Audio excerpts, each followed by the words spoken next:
Hello, my friends. It's Mrs. Egan. So, I have to do a redo. What's a redo? Well, it means to do again.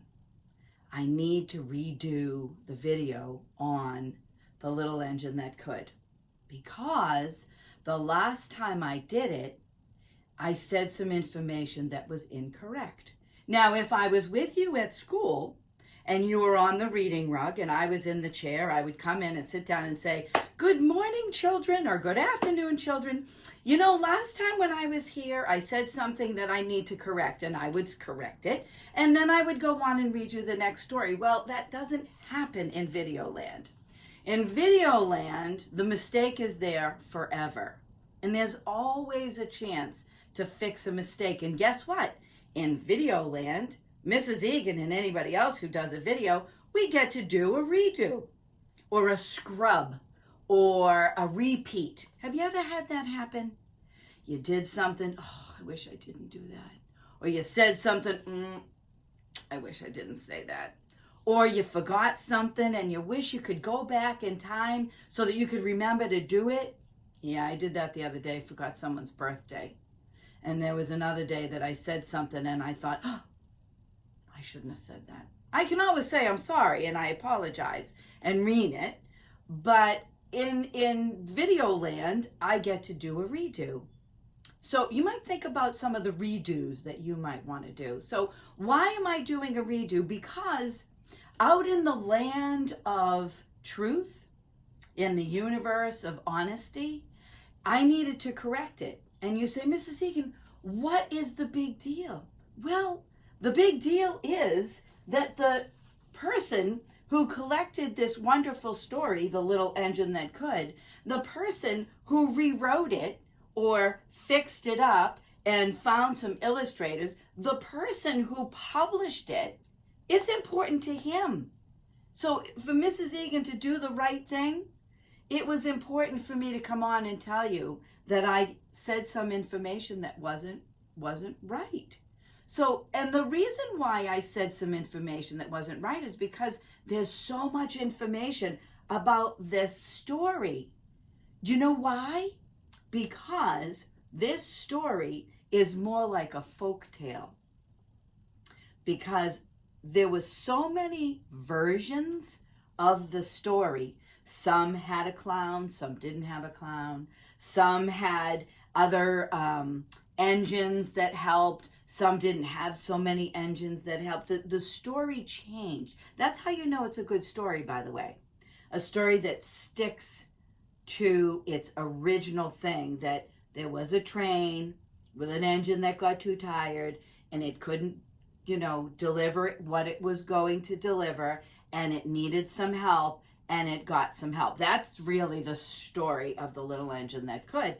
And the thing is that engines or trains and engines had been going across the world delivering things way back when, many 100 years ago, like more than 100 years ago. And I know to most of you that's a really long time ago, but trains were the way people got stuff in the city. Like if you were in the country, or if you were in the mountains, or you were even down by the water, there was a couple of different ways you got things, and boats are one of them. But animals that can pull heavy things like horses or donkeys or oxen, or in other countries things like elephants, okay? You would have them help you pull things.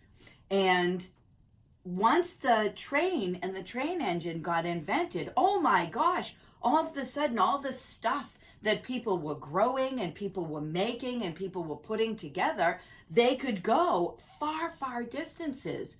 But if you couldn't get it to where it needed to go, it didn't do anybody any good. The person who made it couldn't sell it, and the person who was waiting for the food or for the toys or for the products, they couldn't get their stuff.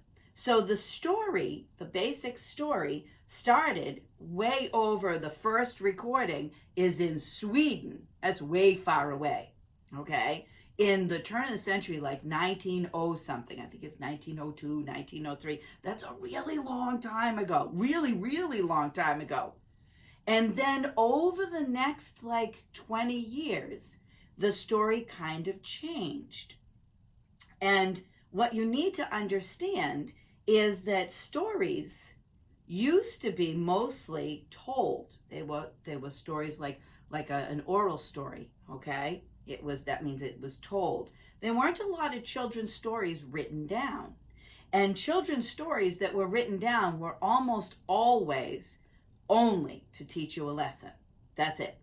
To give you a little ABCs, 1, 2, 3s, a little something about the science in the world, but mostly they were to teach you lessons. So the story made it to a children's magazine, it made it to a church, it made it to a Sunday school book, and eventually Waddy Piper found it. And Waddy Piper said, this story's been around for a really long time. And it's got a couple of different versions. I think I'm going to read them all, which is probably what a good editor would do. And he put them together. Now, Waddy Piper wasn't his real name. His name was Mr. Monk. Mr. Monk was the publisher. He's the man who made the books. But when he wanted to help his business, he also wrote the books, or he retold them, like this one, or he edited them, which means that he fixed up books that other people gave him.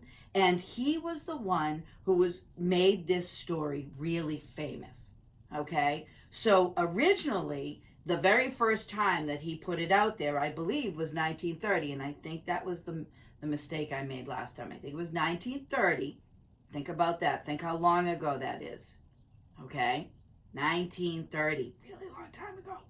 And then in 1950-something, he did this one, and he said, I would like this couple to, their illustrators, I would like them to there's another redo the illustrations so that they're a little bit more modern.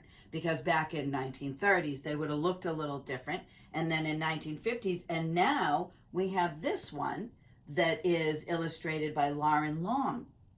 This is a whole new version. Same exact story. Actually, Mrs. Egan read both of them to myself side by side. Exact same words. Not one word has changed. Just the pictures have changed. So that's why this is the number 3 book on our list of classics that we think all you kids should be reading. The Little Engine That Could. Would you like me to read it now? After all that. Waddy Piper, retold, The Little Engine That Could. And the illustrations are by Lauren Long. And this is a what? It's a hardback. That's right. It's a big hardback too. Let's look at the wallpaper. And I want to show you the wallpaper for a reason. It's the same, by the way, front and back. See? Always check. Always, always check. So the wallpaper introduces us to the story, right? Always. So in this edition, I would say it's an American book. So this is probably a nice scene in an American Midwest somewhere, or the prairies somewhere. Well, it wouldn't be the prairies if there was a mountain, but the trains go through the prairies and go through the mountains and go through the mountain passes, and they eventually get to the towns and the cities where they unload all the special things that they have, people and products, right? So I don't know if you can tell, but there's a couple of trains on the page, and there's also a farm. See these things right here? Those are all the bales of hay, okay? That's the farmhouse way up there where somebody lives. And sometimes trains travel a lot of times across areas where they don't see much of anything. There's a lot of land and just lots of train tracks. And that's why trains are so great at getting things where they need to go, because they just chug, chug, chug along, right? Okay, let's read our story. The Little Engine That Could. Here she is.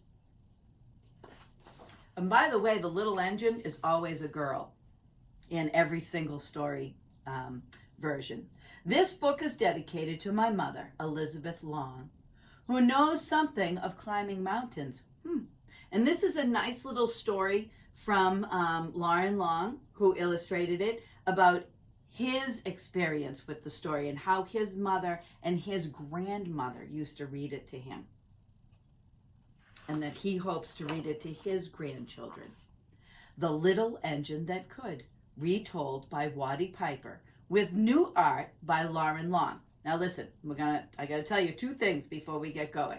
One is that the clown is a main character in the story. So when there's a folk tale, a story that lasts a long time, it's the same story generally. Engine has to get over a mountain, can't do it, needs some help, okay? That's the same story worldwide. What might change are the characters. So it might be this funny looking clown in one. It might be a different character in another one.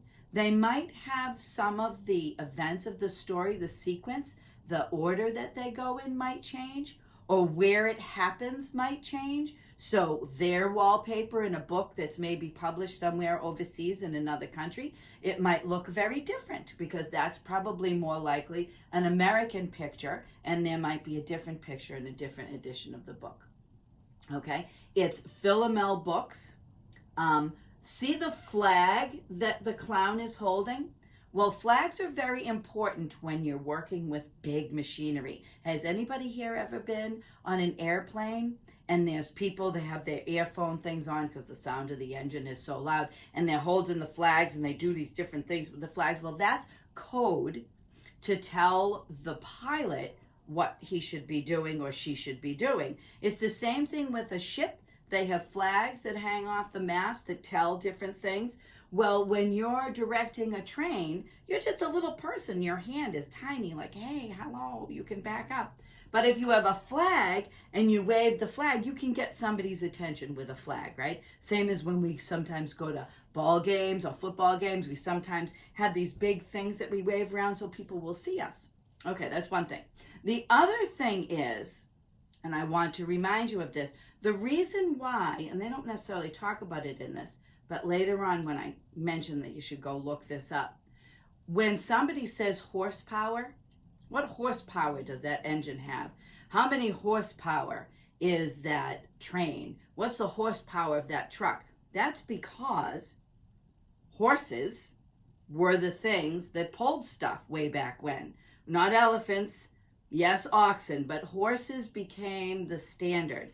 So if you wanted to know how strong something was, you said, what horsepower? Do you need one horse? Do you need two horses? And that's something that they would say about trains. What's the horsepower of that engine? So I'm going to tell you that the horsepower of our engine that can't get over the hill must not be too much. The little engine that could. Chug, chug, chug, puff, puff, puff, ding, dong, ding, dong. The little train rumbled over the tracks. She was a happy little train, for she had such a jolly load to carry. Her cars were filled full of good things for boys and girls.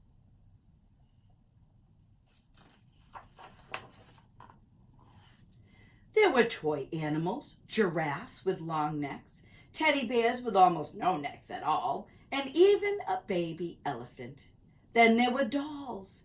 Dolls with blue eyes and yellow curls, dolls with brown eyes and bobbed heads, and the funniest little toy clown you ever saw. And there were cars full of toy engines, airplanes, tops, jackknives, picture puzzles, books, and every kind of thing boys or girls could want. Now, interesting, many of the things listed here are things that would travel and bring product, people, food, toys to people. Trucks, boats, planes, right? Elephants could help pull. You know, maybe there are some countries where they get giraffes to help too. I thought that was interesting because we're talking about trains. Oh, and here's our horse, by the way. Our horsepower horse. But that was not all. Some of the cars were filled with all sorts of good things for boys and girls to eat. Big golden oranges, red-cheeked apples, bottles of creamy milk for their breakfasts, fresh spinach for their dinners, peppermint drops and lollipops for after-meal treats. The little train was carrying all these wonderful things to the good little boys and girls on the other side of the mountain. She puffed along merrily.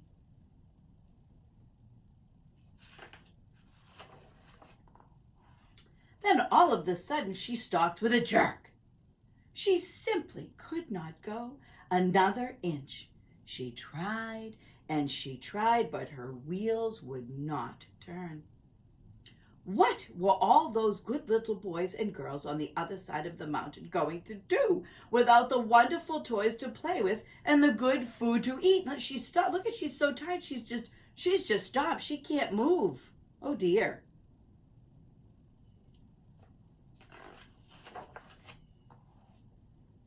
Here comes a shiny new engine, said the funny little clown, who jumped out of the train. Let's ask him for some help.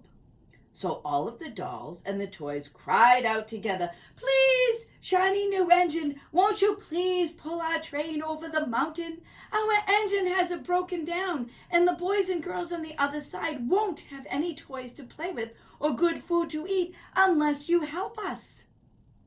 So remember, they were all facing the engine because they're like, what's wrong? And now they're facing away, asking this new engine, help, help.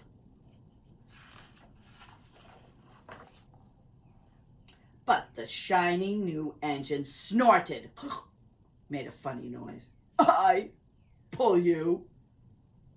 I am a passenger engine. I have just carried a fine big train over the mountain with more cars than you ever dreamed of. My train had sleeping cars with comfortable berths, a dining car where waiters bring whatever hungry people want to eat, and parlor cars in which people sit in soft armchairs and look out of the big plate glass windows. I pull the likes of you? Indeed not. He's snotty, huh? He's not very nice. Look at, it even looks like his mouth is going like, no. The illustrator made these engines all look like people's faces. And off he steamed to the roundhouse where engines live when they are not busy. How sad the little train and all the dolls and the toys felt. Then the little clown called out, The passenger train is not the only one in the world. Here's another engine coming, a great big strong one. Let's ask him to help us. So see, there he is. He's waving his flag, right? The little toy clown waved his flag and the big strong engine came to a stop.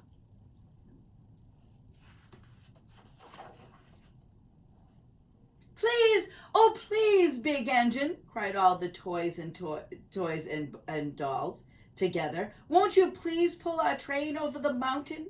Our engine has broken down, and the good little boys and girls on the other side won't have any toys to play with or good food to eat unless you help us.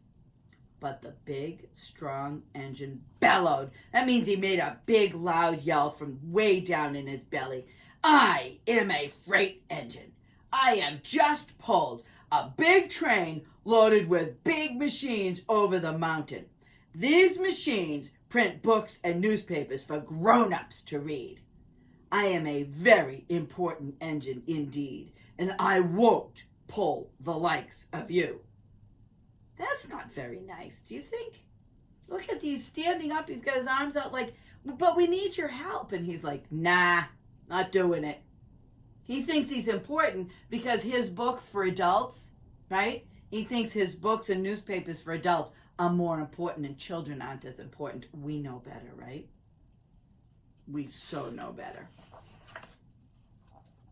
And the freight engine puffed off.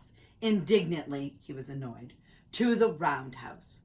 The little train and the dolls and toys were very sad. Cheer up, cried the little toy clown. The freight engine isn't the only one in the world. Here comes another. He looked very tired and old, but our train is so little, perhaps he can help us. So the clown's really optimistic. He's always thinking of the best, right? So he's like, all right, let's try one more. So the little toy clown waved his flag and the dingy, rusty old engine stopped. "Please, kind engine," cried all the dolls and toys together, "won't you please pull our train over the mountain? Our engine has broken down, and the boys and girls on the other side won't have any toys to play with or good food to eat unless you help us." Now look at him. You think he can help? I'm not sure. Our illustrator made sure to make him look very old. He's got like gray hair, and he's got a gray mustache, and he's all rusted. Oh dear. Let's see. But the rusty old engine sighed. "I am so tired. I must rest my weary wheels. I cannot pull even so little a train as yours over the mountain. I cannot, I cannot, I cannot." And off he rumbled to the roundhouse, chugging, "I cannot, I cannot, I cannot." Think he's tired? Yeah.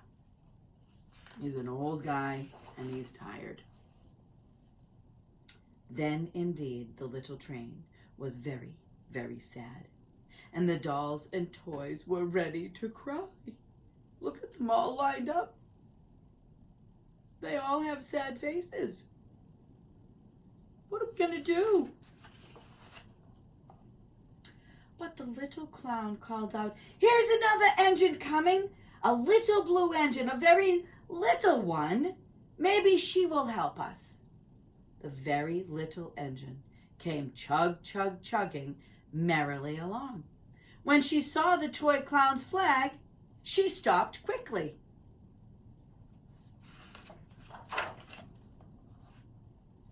"What is the matter, my friends?" she asked kindly. "Oh, little blue engine," cried the dolls and the toys, "will you pull us over the mountain? Our engine has broken down, and the good boys and girls on the other side won't have any toys to play with or good food to eat unless you help us. Please, please help us, little blue engine." They're kind of at the end of their rope. How many engines have we already seen? Quite a few. "I'm not very big," said the little blue engine. "They use me only for switching trains in the yard. I've never been over the mountain." "But we must get over the mountain before the children awake," said all the toys and dolls. The very little engine looked up and saw tears in the doll's eyes, and she thought of the good little boys and girls on the other side of the mountain who would not have any toys or good food unless she helped. And then she said, "I think I can. I think I can. I think I can." And she hitched herself to the little train.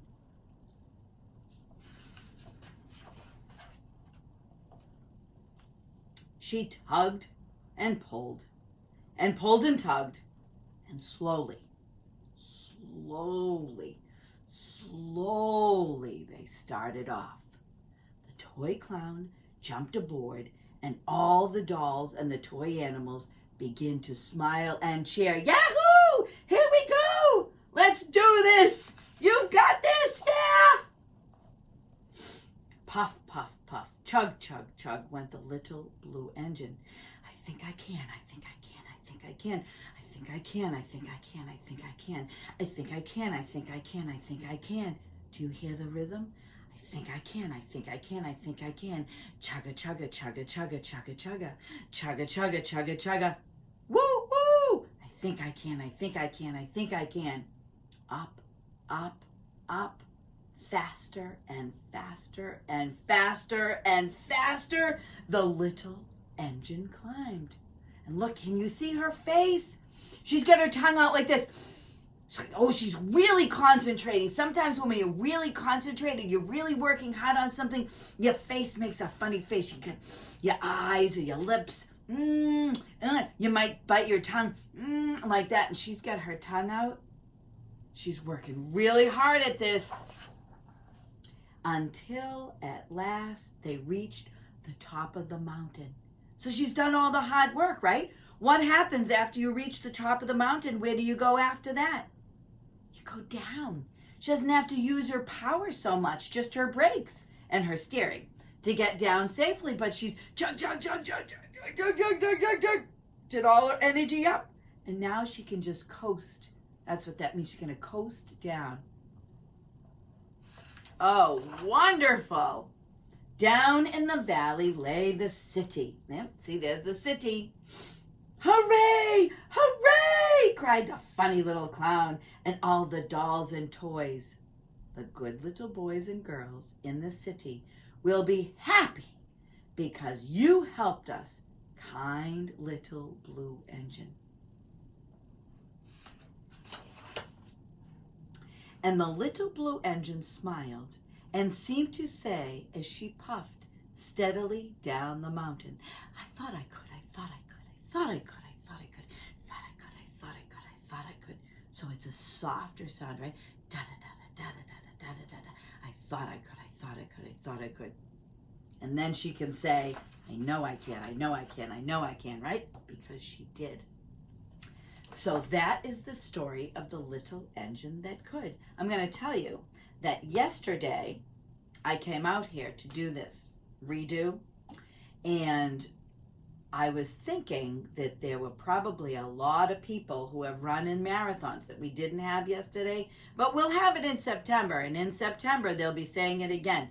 They'll be running that marathon. I think I can, I think I can, I think I can. And at the very end of that marathon, one of the last parts is something called Heartbreak Hill.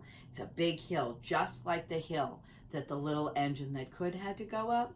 And they're tired. They've run miles and miles at that point. And I bet that in years gone by and in September, there'll be a lot of runners and walkers and wheelchair people, right, saying, I think I can, I think I can, I think I can. And then when they coast down to the finish line, they're going to be saying, I thought I could, I thought I could, I thought I could, right? Okay, so here's our wonderful number 3 book on our list, The Little Engine That Could. Now, here's the thing. I really think it would be good if you went and looked this story up. You can look it up online, or if you have an encyclopedia maybe, or some books. Maybe if you've got access to a library, to get the information online, look it up, or even ask your parents and your grandparents, do you remember the story, The Little Engine That Could? I bet somebody has a copy somewhere. I'd be interested to see if somebody has a copy older than this one that Mrs. Egan has, because that's an old one. I think you should enjoy it the same as your parents did, the same as your grandparents did, and guess what? The same as my grandchildren are, because if I'm not mistaken, I gave this to them. And if I didn't, I will be pretty soon. So that's number 3 on our book list, okay? I hope you enjoyed The Little Engine That Could and my redo. Thank you for letting me do that. Have a great day. Bye-bye.